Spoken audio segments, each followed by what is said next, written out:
Today we're going to talk about why people are leaving Arizona here in 2026. So Arizona goes through its cycles where it's a boom state and then it goes into a recession with the housing market. We're going to talk about the reasons why people are leaving. First up is the extreme summer heat. Temperatures ranging from 110 to 120 degrees for sometimes 30 to 60 days straight. And we've even had it happen where it was 3 months straight, several summers in a row. The nights are very hot, and the only thing that saves us in Arizona is those monsoons that start around July, and that's if they even come around. So people, they just year after year, summer after summer, they start to dread it and they say, you know what, I don't know how many more of these extreme Arizona summers I can take. Obviously, depending on where you live in Arizona, your summers may not be as intense, but I know Phoenix Metro has experienced some super hot summers the last few years. It's always been like that in Arizona. I mean, back in the 1990s, we hit the hottest day of the year.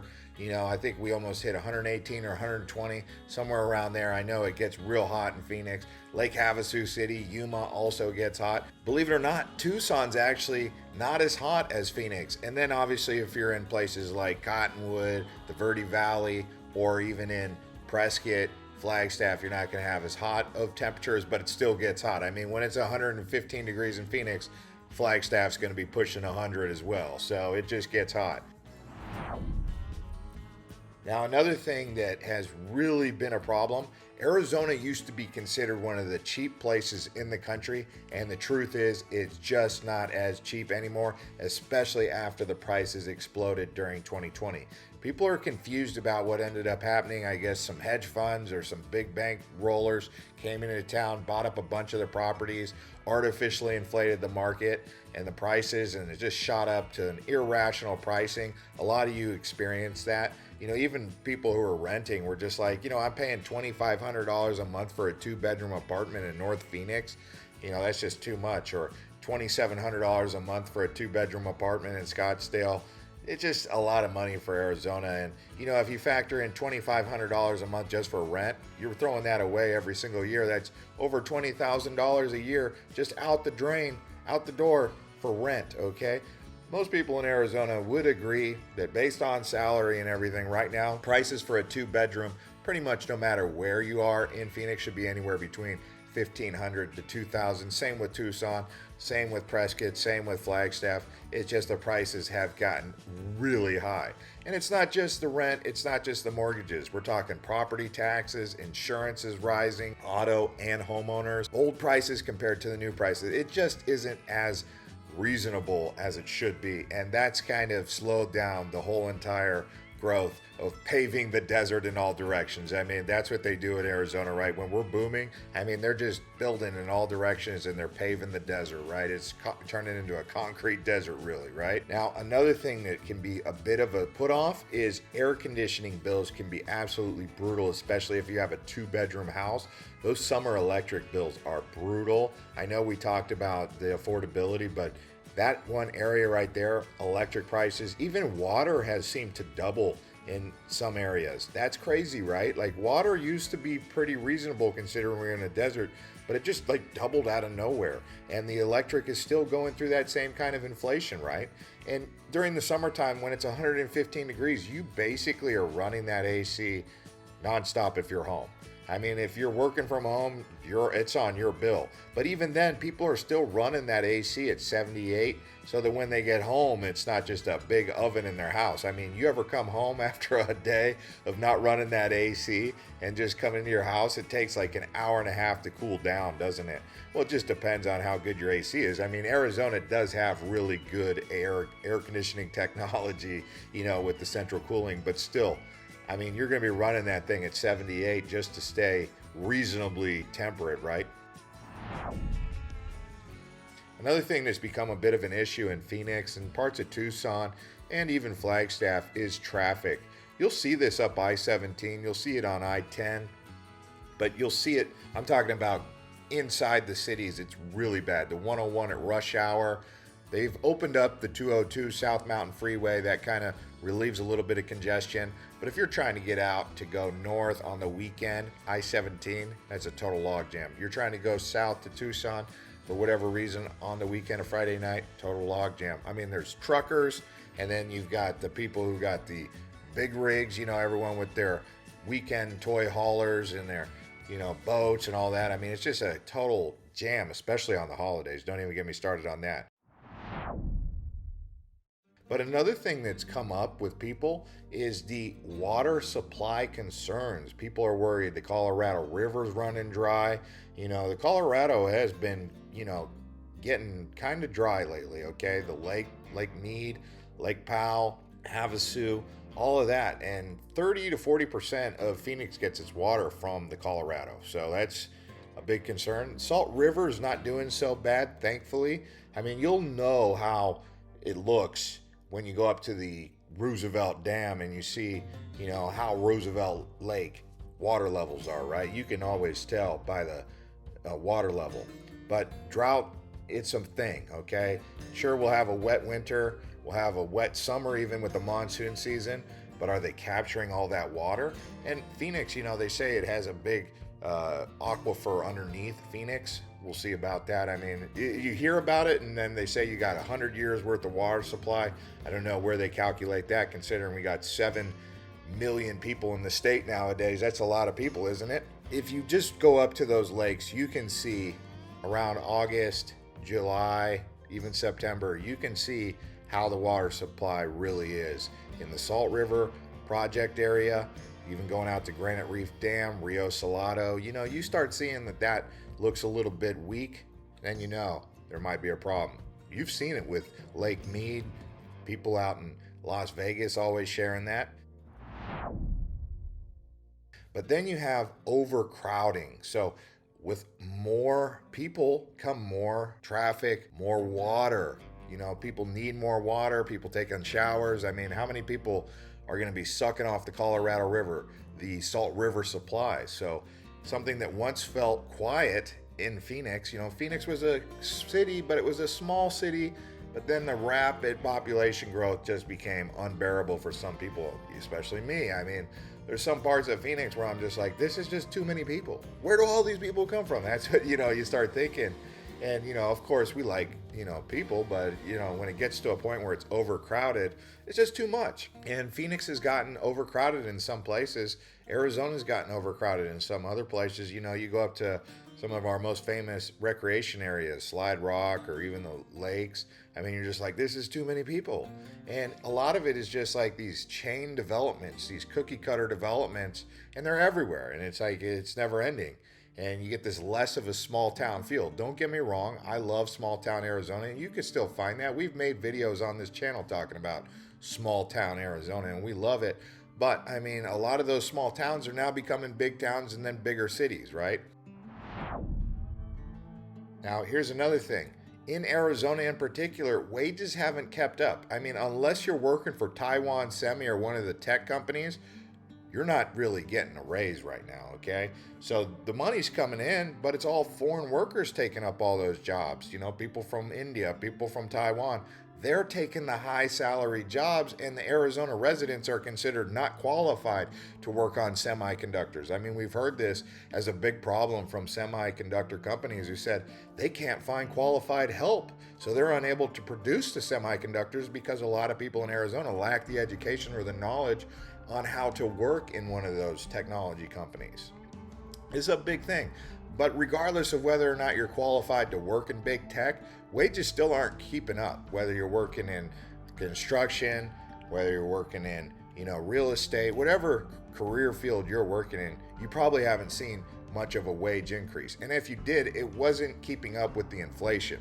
And the inflation that we've seen with gas. I mean, Phoenix or Arizona in general is a place where you've got to drive cars. And if the gas prices go up, you're going to feel that because we're always pumping gas. I mean, how many times are you pumping gas per week?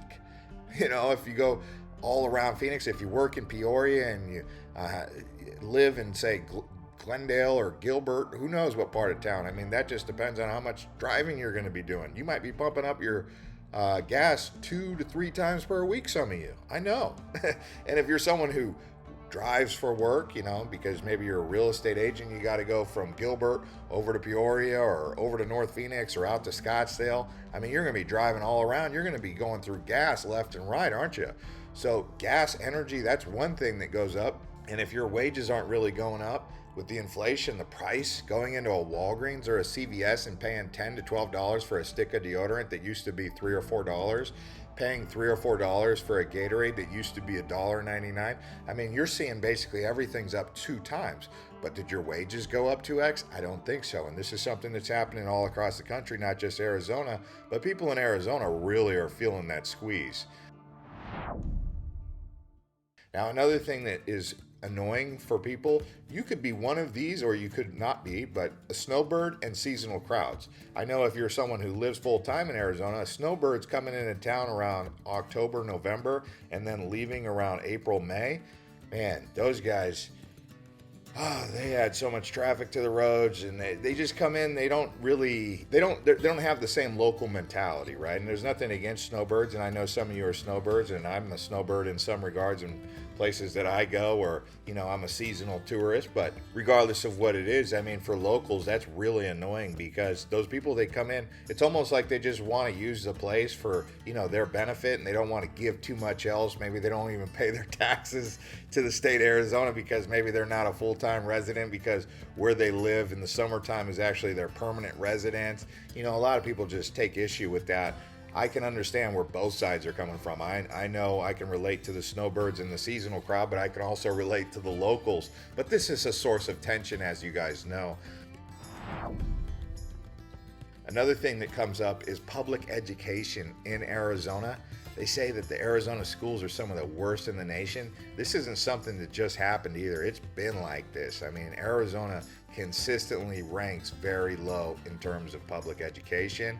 A lot of people, they use Montessori's, they use other alternative sources of education, even online school or tutoring, or maybe even homeschooling, but the school rankings are just not very good. Even though we have a lot of families moving everywhere into the Phoenix area, you would think that with that would come an emphasis on education with all of the family-oriented stuff we have. I mean, look at that slide right there in the jungle gym. We have so much outdoor activities for kids, playing sports, Pop Warner, T-ball, all that stuff. But what's up with the school rankings being so low? Another thing that people really don't like, and they kind of decide they want something different, it's lack of walkability around Arizona. It's not a very good place for exercise. I mean, sure, around Rio Salado, you can exercise, but then in the summer months, you can't really exercise unless you get up at 5 o'clock in the morning. But it's just not a very walkable place, not a very outdoor friendly city place. I would say urban planning is where it's not so good. I mean, yeah, there's great hikes outside of Phoenix and Tucson. You just go up into the mountains, you can find great hiking. But I'm talking about Monday through Friday, before and after work. I mean, you can go to the gym, but that's like become a racket in Arizona. I mean, they're charging $100 a month in some cases for a gym that used to be $19.99. I mean, prices have just gone up for everything. But urban planning, a lot of people complain about the lack of urban planning parks. I mean, there are some places in Scottsdale and Mesa where you can walk around the canal and get some good exercise, but it's a very car-dependent lifestyle. And that is not very good for people who need to move the body and, stay physically fit and just get the whole body flowing, get the blood going, right? So car dependence, that's a problem, and it's not very walkable. Some people take issue with this, the air quality, the dust storms. You get haboobs, you get allergies. Allergies have become a thing over the last 10 years that I don't remember it being so bad. I always blame the Palo Verde blooms, but it's probably not even the Palo Verdes. If I knew exactly what was causing the allergies, I would tell you. But around March, April, people all of a sudden are getting way worse allergies. People who never got allergies before getting allergies. Maybe some of you in the comments might know. But also you get wildfires, smoke drifting in. We've had it to where air quality was so bad at times because of California fires. It wasn't even just fires in the state of Arizona that were causing the problems, but wildfire smoke drifting in, that's an issue. Respiratory complaints, they've got things like valley fever. People talk about that with the haboobs. I'm not saying it's a huge issue. I'm just saying some people, they actually have to leave Arizona because of the air quality. One of the things that happens with me is because the air is so dry, I wake up in the morning with a dry throat or a scratchy throat just because the air con in my house is so dry. You actually have to get a humidifier, and you can't just have one humidifier. You might need 2 or 3 humidifiers in your room. You have to close the doors and make it a little humid in there. That's actually a thing, guys. Another thing that comes up is rising crime in some areas of Phoenix.